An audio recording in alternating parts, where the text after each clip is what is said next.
नमस्ते जी। 164वीं श्रव्य कणिका सत्यार्थ प्रकाश स्वाध्याय एवं प्रवचन माला आप सभी धर्म प्रेमी महानुभावों का हार्दिक स्वागत है। छठे समुल्लास में राजधर्म विषय चल रहा है। संस्कृत के प्रामाणिक कोश वाचस्पत्यम तथा शब्द कल्पद्रुम आदि के अनुसार ध्री धारणे धातोः से मन प्रत्यय होता है। धरती लोकान ध्रियते वा प्रजाभिः इति धर्मः। व्युत्पत्ति के अनुसार ध्री धारणे भुआदिगण की धातु हो अस्ति स्तु सु हु श्री ध्री क्षिक्षु भया वा पदी यक्षिणीभ्यो मन। ये उनादि कोश का प्रथम अध्याय का 140वां सूत्र है।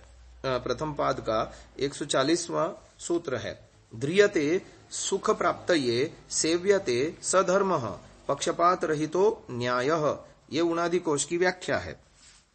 तो सत्यार्थ प्रकाश के मंतव्य प्रकाश के अंतर्गत महर्षि दयानंद जी ने लिखा, जो पक्षपात रहित न्याय आचरण सत्य भाषणादि युक्त ईश्वराज्ञा वेदों से अविरुद्ध है उसको धर्म, और जो पक्षपात सहित अन्याय आचरण मिथ्या भाषणादि ईश्वराज्ञा भंग वेद विरुद्ध है उसको अधर्म मानता हूं।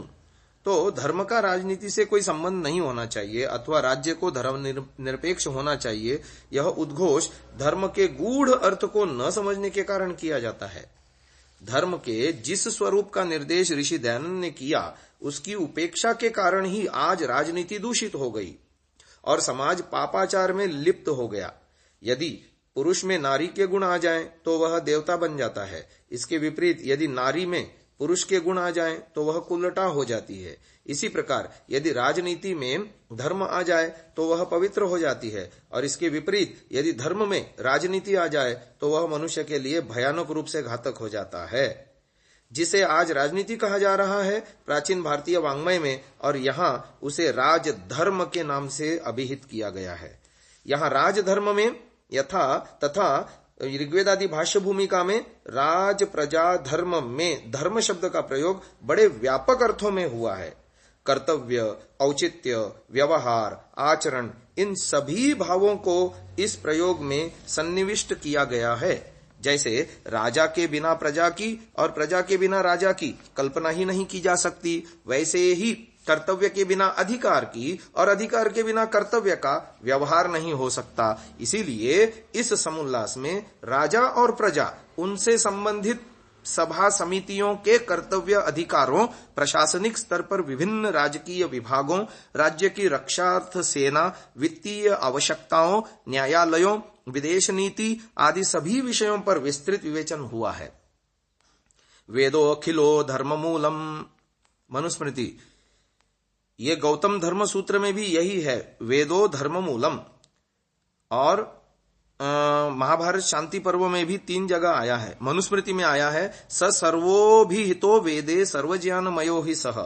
इसी प्रकार महाभारत के शांति पर्व में वेदाः प्रमाणम लोकानाम, संपूर्ण वेद धर्म का मूल है और वेद संपूर्ण ज्ञान का भंडार है। मनुस्मृति का श्लोक है सेनापत्यम च राज्यम च दंडनेतृत्वमेव च सर्वलोकाधिपत्यम च वेद शास्त्र विदर्हति। मनुस्मृति, वेद शास्त्र विद अर्थात वेद को जानने वाला व्यक्ति सेनापत्य अर्थात सेनाओं का संगठन और संचालन कर सकता है, दंड नेतृत्व अर्थात न्याय व्यवस्था की स्थापना कर सकता है, और सर्वलोकाधिपत्य अर्थात सारे भूमंडल के चक्रवर्ती राज्य को व्यवस्थित कर सकता है। मनु के इस श्लोक का तात्पर्य है कि वेद में राजनीति का संपूर्ण ज्ञान दिया गया है। इस प्रकार राजधर्म वेद मूलक है, प्रत्येक वेद मंत्र की देवता है। या तनोच्यते सा देवता, मंत्र का प्रतिपाद्य विषय ही उसकी देवता है। यजुर्वेद के 23वें अध्याय के मंत्र संख्या 20, 22, 23, 31 तो साक्षात राजप्रजे दैवत हैं। मंत्र संख्या 21 की देवता न्यायाधीश, 28 की प्रजापति, 30 व 32 की राजा, 34 व 35 की प्रजा, 38 की सभासद तथा 40 से 44 तक की प्रजा है। गणानाम त्वा, इस 19वें मंत्र की देवता गणपति यानी राष्ट्रपति है, जिसमें राष्ट्रपति पद की अर्हताओं का वर्णन किया गया है। तो बिना शासक के शासन नहीं चल सकता। ब्रह्मांड का व्यवस्थित संचालन इसीलिए हो रहा है कि उसका एक संचालक है जिसको परमेश्वर आदि नामों से पुकारा जाता है।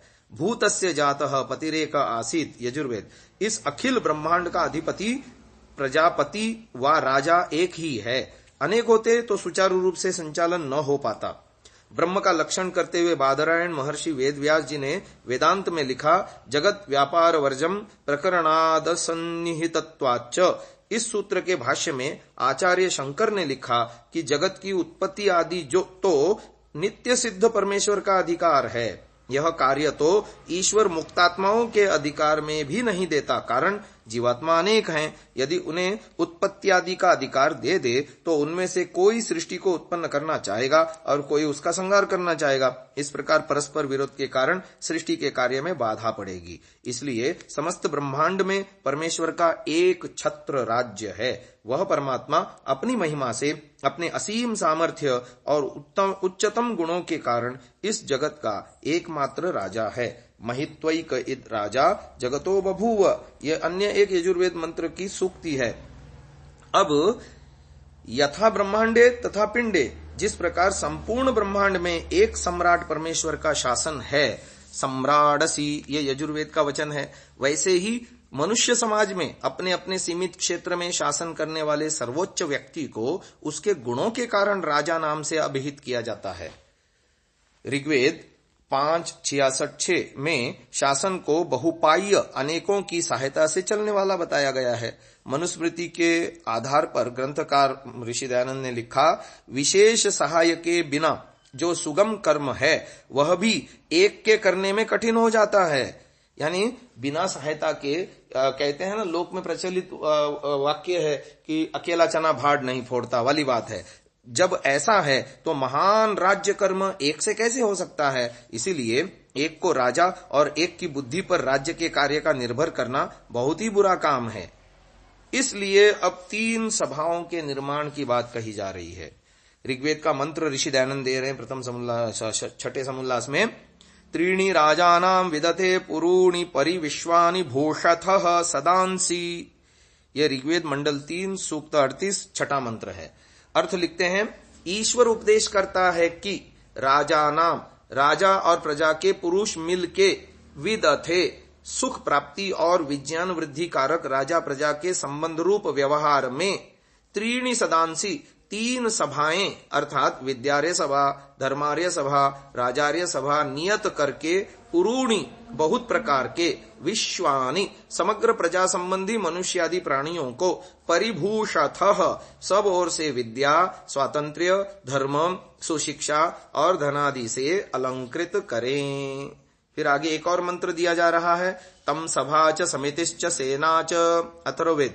और सभ्य सभा में पाही ये च सभ्याः सभासदः, ये भी अथर्ववेद का ही प्रमाण दे रहे हैं। तम माने उस राजधर्म को, सभा च तीनों सभाएं, समितिश्च संग्राम आदि की व्यवस्था और सेना च सेना मिलकर पालन करे। सभासद और राजा को योग्य है कि राजा सब सभासदों को आज्ञा देवे कि हे सभ्य सभा के योग्य मुख्य सभासद, तू में मेरी सभा की धर्मयुक्त व्यवस्था का पाही पालन कर। और ये च जो सभ्याः सभा के योग्य सभासद हैं, वे भी सभा की व्यवस्था का पालन किया करें।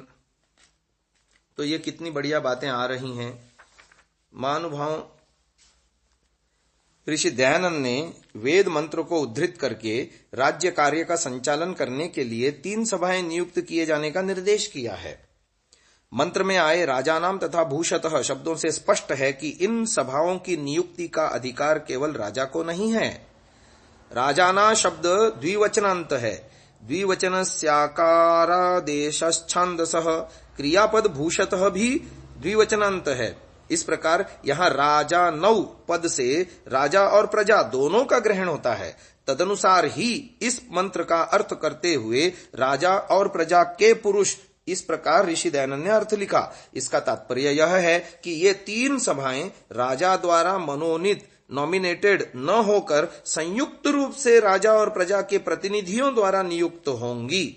प्रजा के पूर्ण सहयोग के बिना शासन तंत्र सुचारू रूप से नहीं चल सकता। वर्तमान में राज्य व्यवस्था या शासन तंत्र के 3 अंग, विधायिका लेजिस्लेचर, कार्यपालिका एग्जीक्यूटिव तथा न्यायपालिका ज्यूडिशियरी माने जाते हैं। विधायिका का काम शासन को व्यवस्थित रूप से चलाने के लिए अपेक्षित विधि विधान तैयार करना होता है।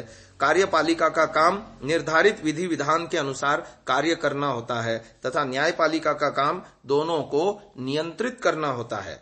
लोकतंत्र में तंत्र का आधार लोक होता है। जब लोक वाणी की अवहेलना करके तंत्र प्रबल हो जाता है तो मूल्यों का संकट उत्पन्न हो जाता है। ग्रंथकार ने तीर्णी सदांशी का अर्थ विद्यार्य सभा, धर्मार्य सभा, राजार्य सभा किया है।